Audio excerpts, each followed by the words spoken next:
what have you learned that if someone was getting ready to start down a similar journey to you, what did you not know that you wish you would have known that would have made the process easier? And I know one thing I'm thinking of is how much we would need to rely on other people. So we're very much like, okay, we've got this, we're going to do all the things and it's up to us and this is, our responsibility. But really the model is not that way. It's volunteer based. You're basically trying to lead a volunteer army and getting them equipped to be able to do things that get them out of their comfort zone, whether it's, come in and clean the floors for you, or, coming up and making sure that they're able to train and do devotions, maybe once a week. Sometimes we were asking our trainers to do it twice a week when we didn't have as many. And that was really hard for us, especially for me, to go, well, this is my responsibility. So I still work full time. And so I would come up here before I went to work, train a class, go to work, come right home, do another class, and then spend all day on Saturday in here cleaning and doing all the things. And people would say, hey, let me help you with that. And I'm like, no, we got it. Because I didn't want to, burden anybody else or whatever. And that really led to kind of almost a burnout because I didn't let people help us out more. Right. And that's been really cool to see as we transition to Margot. She has no problem asking people for help. And that was one of the things where you've got to ask people. And she's like, that's not even a problem for me. And, sure. And we've seen that. She definitely is like, hey, we need this and we need that. And here we go. And she's gotten people in place to do the things that she's not as good at. And that was a huge struggle for me. Mm-hmm. No, that's in any kind of entrepreneur journey in any business, I can only do so much. So I have to be able to let go. Yeah. And when you take it into the Gospels, Jesus taught, he showed, and then he gave you an opportunity to do. Yeah. And even inside of the business, if we do the same thing, we recruit the right people, we teach them the right way, and then we give an opportunity to apply. Well, now we're expanding our efforts because, that's the hands and feet, right? So now instead of just having 2 hands, now I have 4 or 6 or 8. And then we can touch so many more lives. We can train so many more people. And because, the reality is you take someone who is unhappy with their physical appearance, they're unhappy with how they feel, and you can start to give them the tools and the schedule to start to feel better. Mm-hmm.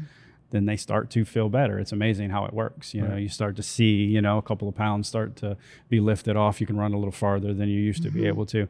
And that's such a blessing, but it's all a part of the whole package. You can read all of the scripture, but if you never apply it, you can watch all of the training videos on YouTube, and I've watched a bunch of them. I know all of the routines, right? But actually taking that step to apply those things in my life, that takes a coach. Right. And we just recently did a video on everybody needs a coach for every aspect of your life, whether it's your fitness, we need a pastor, you need somebody to disciple you.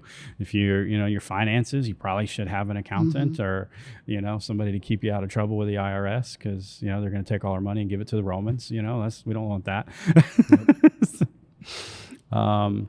So as a man, right, we have a tendency to be a little bit stubborn, that letting go of control, right? I don't need help, right? Because society tells us to say I need help is a sign of weakness, right? But that's actually the farthest thing from the truth. It's wisdom to say that. Well, what was that internal journey like for you? Because men will hit a roadblock and we'll quit before we say help me because we're dumb. So, so even within, all the different things that we were trying to do to keep this place running and keep it healthy and trying to expand and do all the different things, one of the reasons that I fell in love with Trinity Fitness was the men's group and leading a group of men.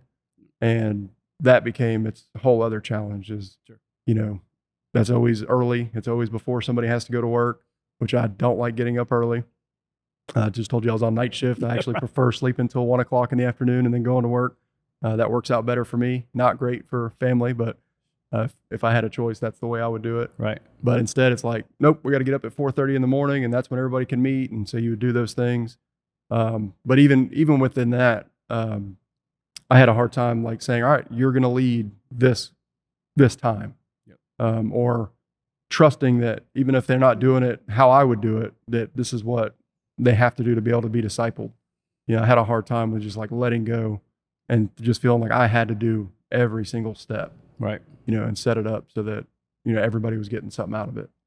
And what we realized through that was I need to have somebody pouring into me. Yep. You know, like you just said, everybody needs a coach. And we were just pouring out. And then going, man, I don't know when we're going to get what we need. You know, maybe we'll take a vacation or something, which we never did. And maybe that'll fill us back up. And really God did an awesome job in keeping us full because we were constantly in the Word and looking for devotions and looking to, you know, do different things. And that time really went by super quick. 4 years flashed by. A lot of things happened to us as a family in that 4 years, but, you know, he kept us super strong through that time where a lot of people were like, this is a really bad idea that you guys are still doing this. And we're like, yeah, but this is where we're at and nobody else can do it was kind of our mantra.